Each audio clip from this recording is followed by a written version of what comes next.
Bonjour mesdames et messieurs, le thème de la vidéo de ce jour est la prise de conscience des leaders politiques ivoiriens.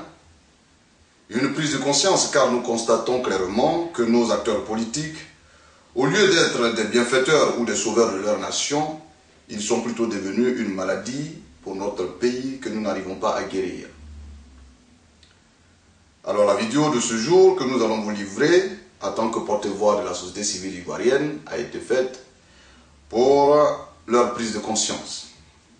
Pour la petite histoire, d'où vient cette crise qui retarde le développement de la Côte d'Ivoire?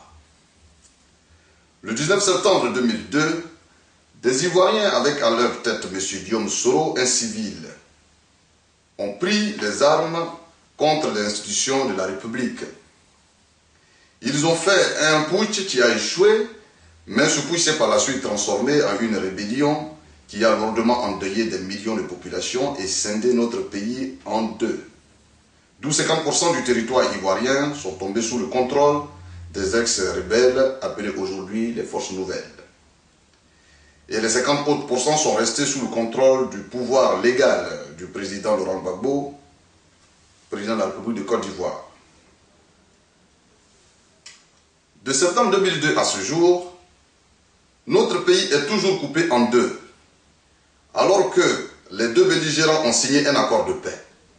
L'accord de Ouagadougou qui leur recommande vivement la réunification du pays, le regroupement et le désarmement des ex-combattants, l'identification des populations et l'organisation d'une nouvelle élection présidentielle. Cet accord a été signé en mars 2007. Il devait être exécuté en moins de 12 mois. Nous sommes aujourd'hui en juillet 2010 et les deux belligérants, Guillaume Soro et Laurent Gbagbo, se partagent toujours le pouvoir ainsi que tous les avantages qui en découlent sans pour autant offrir l'élection tant entendue par le peuple d'un nouveau président légitime. Ainsi, les populations ivoiriennes sont prises en otage depuis bientôt 8 ans par le conflit de deux personnes qui ont organisé une sorte de mafia autour d'eux. Pourquoi Guillaume Soro a-t-il pris les armes? D'un, d'après lui, pour faire attendre la voix des discriminés, les opprimés de la nation, nos frères du Nord, appelés généralement les Djoula, des acteurs clés de l'économie ivoirienne, qui, il faut le reconnaître, ont été victimes de discriminations diverses après la mort en 1993 de Félix Houphouët-Boigny, notre premier président de la République de Côte d'Ivoire. De deux, réconcilier les Ivoiriens qui avaient été atteints par une vague de xénophobie créée par les successeurs de Félix Houphouët-Boigny et qui avait engendré des frustrations entre les Ivoiriens. Soro a-t-il atteint son premier objectif qui était de rendre leur dignité aux nordistes? Non. A-t-il réconcilié les Ivoiriens? Non.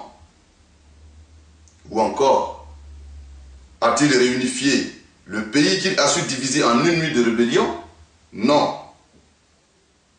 A-t-il unifié les caisses de l'État comme le lui recommandait l'accord de Ouagadougou depuis 2007?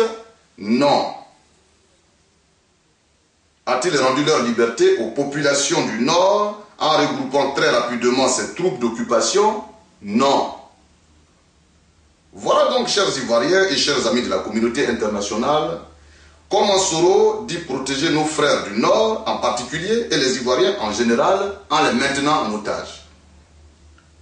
Bref, Soro a oublié les causes qu'il disait défendre et qui se résument en deux mots: unité et égalité des chances des Ivoiriens, toutes ethnies confondues. Cependant, la rébellion qu'il a déclenchée a suspendu l'avancement de notre pays, ce qui est triste. Ceci dit, le crime que nous, membres de la société civile ivoirienne, dénonçons est que Soro est Premier ministre au Sud, un fonctionnaire d'État avec un salaire, plus un budget de souveraineté de 20 milliards, plus de 20 milliards, fournis par les contribuables du Sud. et qu'il est resté chef de guerre au nord, où ses troupes encaissent encore des taxes, pillent les ressources du pays, au vu et au su du monde entier. Ceci est un crime contre les Ivoiriens. L'autre question est aussi de savoir si Soro ne serait pas une bombe à retardement pour notre pays, sachant qu'il n'a pas libéré le Nord.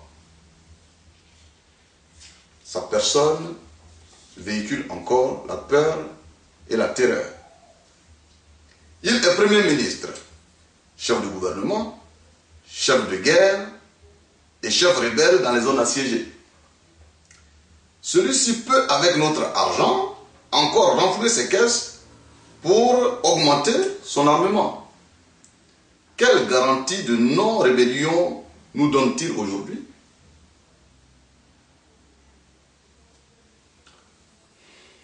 Car le jour que M. Soro ne sera en désaccord avec le président Gbagbo, qu'est-ce qui nous prouve qu'il ne va pas se retrancher dans les zones qui sont sous son contrôle?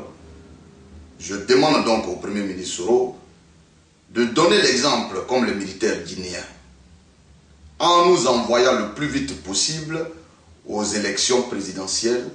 Autrement, nous ne cesserons pas de nous poser ces questions que je trouve légitimes pour le peuple ivoirien. L'assurance qu'il est censé apporter aux Ivoiriens à travers l'accord de Ouagadougou reste toujours illusoire, car il y a toujours la frayeur. Le territoire du Nord est toujours sombre, effrayant, un territoire de dictature et de pillage. Nos frères du Nord sont étouffés, bafoués et oubliés. Le Nord est devenu un terrain mystifié. On ne sait pas ce qui s'y passe. À ce jour, n'importe qui ne peut se laisser aller, ne peut se lever et aller s'amuser au Nord comme il veut. Personne ne peut y investir sans se faire racketter par les troupes de Soro. Mais quand Soro arrive à Abidjan, il est le Premier ministre.